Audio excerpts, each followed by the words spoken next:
on this week's edition of In Focus.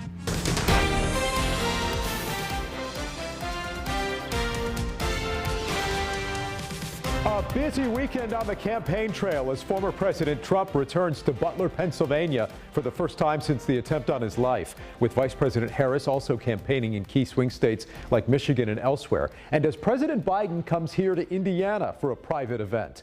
We'll have much more on the race for president and the VP debate coming up. But we start with the first debate in the race for governor. Mike Braun and Jennifer McCormick went head-to-head right here in our studios. And we've seen a lot of reaction online after some explosive moments, as State House reporter Hannah Adamson shows us now. If you have not apologized, sir. Character, Jezebel spirit, sir. Front and center during the first ever gubernatorial debate between Republican Mike Braun and Democrat Jennifer McCormick, new controversial comments from Braun's running mate Micah Beckwith. In a podcast last week, he could be seen calling McCormick a Jezebel spirit. That's the best he can give. And again, it's about an apology, and it also is about owning up. I mean, until we have that, it's ridiculous. He's dangerous. Senator Braun on the defense, arguing McCormick is using the incident to distract from larger issues. So when you're focusing on a lieutenant governor, that means you're shaky on what your own plans are going to be. McCormick also going after the Braun campaign for releasing an ad featuring digitally altered content of her that did not include a disclaimer, in violation of state law. No campaign's going to be perfect, and that ad was to point out that my opponent is embracing some of the liberal policies.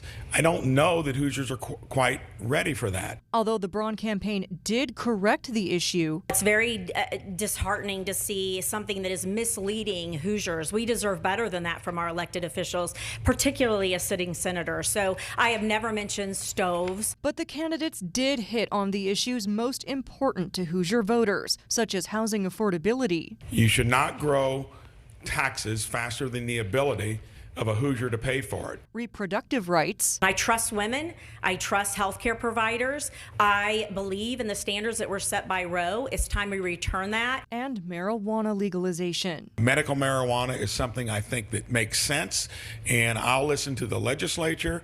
I'll make sure that I get the ear of law enforcement. Reporting from Indianapolis, I'm Hannah Adamson. Hannah, thanks. As often happens, both sides declared victory after the debate. The GOP state chair said it's clear Mike Braun is the right choice to lead Indiana and said he was the clear winner of the debate, while McCormick's team issued a press release calling her the winner, with McCormick saying tonight Hoosiers saw the stark contrast between Mike Braun and Micah Beckwith's out-of-touch extremism and our common-sense plans for helping all Hoosier families. We spoke with two of our In Focus panelists after the debate to get their thoughts. What did you make of how the candidates performed tonight on the debate stage? I was struck by how much Jennifer McCormick seemed to get under Mike Braun's skin, particularly bringing up statements his running mate had made about her. Braun emphasized the economy, open borders, talked a lot about the Biden, but also tied in Harris in the administration. And then we heard a lot from McCormick, certainly in terms of education, but also her ideas for the economy for the state as well. And this week, I also spoke with Abdul Hakim Shabazz about the debate and some of the latest polling numbers from IndyPolitics.org. What do you make of this race for governor right now, coming off of this first debate and looking at some of the polling numbers that we've seen? Your poll had it at a 7-point race. There have been some internal polls lately that have shown a closer race. What are some of the dynamics you're watching for here in subsequent debates and as this campaign plays out here over the next few weeks?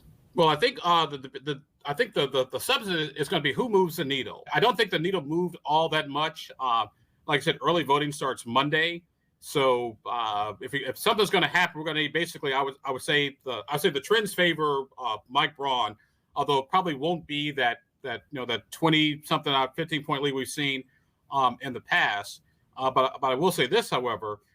It's probably going to take a Richard Murdoch-esque type moment to change the dynamics of the race. I still think Braun wins, but maybe by a closer margin than he expected. Although Indiana is considered a Republican state, and it has been over the past 20 years, with Democrats only winning a couple times statewide, Glenda Ritz and Joe Donnelly, I do think Jennifer McCormick has a puncher's chance. Now, I'm saying it's a heavy puncher's chance, but I think she has a shot. at winning, since Braun is so under 50% right now. As we look at the numbers from your poll here last week, Jim Banks in the Senate race with a 14-point lead. In the Attorney General's race, Todd Rokita with a sizable lead as well over Destiny Wells. What do you make of some of those other statewide numbers, races that aren't comparatively as close perhaps as the governor's race? Well, if you look at the governor's race and also the U.S. Senate race, there's also third parties. In the governor's race, there's John Rainwater. In the Senate race, there's Andrew Horning. So from that perspective, I could see why the Republicans maybe aren't doing necessarily as well as they would hope to have done in the past. The Rokita Destiny Wells race is pretty much, it is what it is. All right, speaking of that race, next week here on In Focus, we'll have the first debate in the race for Attorney General with AG Todd Rokita and Destiny Wells meeting right here in our studio for a one-on-one debate. And again, you can see that next weekend right here on In Focus.